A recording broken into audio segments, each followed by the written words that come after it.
Hi.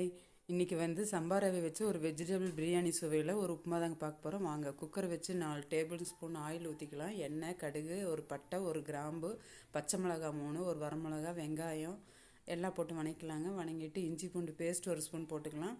போட்டு நல்லா வணக்கிக்கலாங்க. அது கூட கட் பண்ணி வச்ச வெங்காயம், தக்காளி, கேரட், பீன்ஸு எல்லாம் போட்டுக்கலாங்க. எல்லாம் வணக்கி விட்டுட்டு கூட மல்லித்தலையும் கட் பண்ணி வச்சுருந்தேன், அதையும் போட்டுட்டுங்க. இப்போ தேவையான அளவு உப்பு போட்டு காய்கறிக்கெல்லாம் வணங்கிட்டுங்க. வணங்கிட்டு சம்பா ரவை ஒரு கப் எடுத்து வச்சுருக்கேன். அந்த ஒரு கப்பும் போட்டு நல்லா வணங்கட்டுங்க. வணங்கிட்டு அந்த ஒரு கப்புக்கு 3 கப்பு தண்ணி ஊற்றிக்கலாங்க. 3 கப்பு தண்ணி ஊற்றிட்டு தேவையான அளவு உப்பு போட்டுக்கலாங்க.